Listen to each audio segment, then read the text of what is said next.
بسم اللہ الرحمن الرحیم۔ اللہ کے مقرب بندوں کو امتحان و آزمائش کی سخت سے سخت منزلوں سے گزرنا پڑتا ہے۔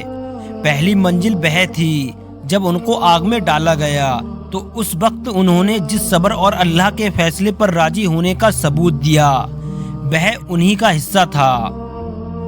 اس کے بعد جب اسماعیل کو اور ہاجرہ کو فرعون کے بیابان میں چھوڑ آنے کا حکم ملا تو وہ بھی معمولی امتحان نہ تھا۔ اب ایک تیسرے امتحان کی تیاری ہوئی جو پہلے دونوں سے بھی زیادہ ہلا دینے والا اور جان لینے والا امتحان ہے۔ یہی کہ حضرت ابراہیم 3 رات برابر خواب دیکھتے ہیں کہ اللہ تعالیٰ فرماتا ہے کہ اے ابراہیم تو ہماری راہ میں اپنے اکلوتے بیٹے کی قربانی دے۔ نبیوں کا خواب سچا خواب اور وحی الہی ہوتا ہے، اس لیے ابراہیم رجا و تسلیم بن کر تیار ہو گئے کہ اللہ کے حکم کی جلد سے جلد تعلیم کریں، چونکہ یہ معاملہ اکیلی اپنی ذات سے متعلق نہ تھا بلکہ اس آزمائش کا دوسرا حصہ وہ بیٹا تھا جس کی قربانی کا حکم دیا گیا تھا۔ اس لیے باپ نے اپنے بیٹے کو اپنا خواب اور اللہ کا حکم سنایا۔ بیٹا ابراہیمی جیسا نبی اور رسول کا بیٹا تھا تو ترنت حکم کے آگے سر جھکا دیا اور کہنے لگا اگر اللہ کی یہی مرضی ہے تو انشاءاللہ آپ مجھے صبر کرنے والا پائیں گے۔ اس بات چیت کے بعد باپ بیٹے اپنی قربانی پیش کرنے کے لیے جنگل روانہ ہو گئے۔ باپ نے بیٹے کی مرضی پا کر ذبح کیے جانے والے جانور کی طرح ہاتھ پیر باندھے، چھری کو تیز کیا اور بیٹے کو پیشانی کے بل پہاڑ پر ذبح کرنے کو تیار ہو گئے۔ فوراً اللہ کی وحی ابراہیم علیہ السلام پر نازل ہوئی، اے ابراہیم تو نے اپنا خواب سچ کر دکھایا، بے شک یہ بہت سخت اور کٹھن آزمائش تھی۔ اب لڑکے کو چھوڑ اور تیرے پاس جو یہ مینڈا کھڑا ہے اس کو بیٹے کے بدلے میں ذبح کر، ہم نیکوں کو اسی طرح نوازا کرتے ہیں۔ ابراہیم علیہ السلام نے پیچھے مڑ کر دیکھا تو جھاڑی کے قریب ایک مینڈا کھڑا ہے۔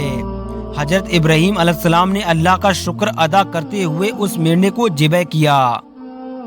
یہ وہ قربانی ہے جو اللہ کی بارگاہ میں ایسی مقبول ہوئی کہ یادگار کے طور پر ہمیشہ کے لیے ملت ابراہیمی کا شعار قرار پائی، اور آج ذی الحجہ کی 10 تاریخ کو تمام اسلامی دنیا میں یہ شعار اسی طرح منایا جاتا ہے۔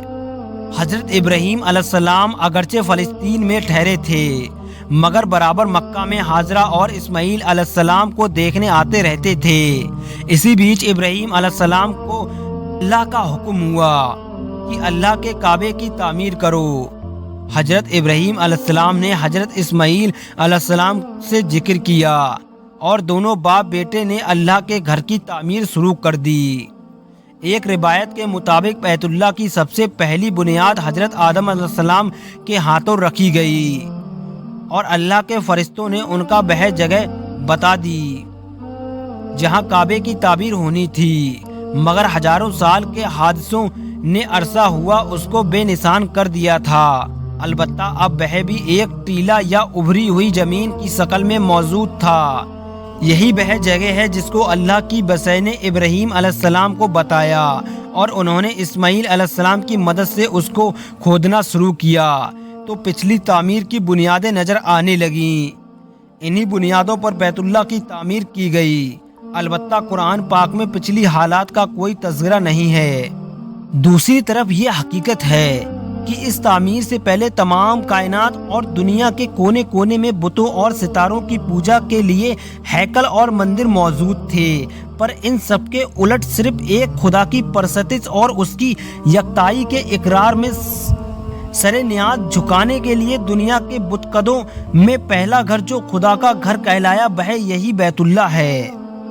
بے شک سب سے پہلا یہ گھر جو اللہ کے لوگوں کے لیے اللہ کی یاد کے لیے بنایا گیا، البتہ وہ ہے جو مکہ میں ہے، وہ سر سے پیر تک برکت اور دنیا والوں کے لیے ہدایتوں کا سر چشم ہے۔ اسی تعمیر کو یہ شرف حاصل ہے کہ ابراہیم جیسا ذلیل کر پیغمبر اس کا معمار ہے اور اسماعیل جیسا نبی و ذبیح اس کا مزدور، باپ بیٹے برابر اس کی تعمیر میں لگے ہوئے ہیں، اور جب اس کی دیواریں اوپر اٹھتی اور بزرگ باپ کا ہاتھ اوپر تعمیر کرنے سے معذور ہو جاتا ہے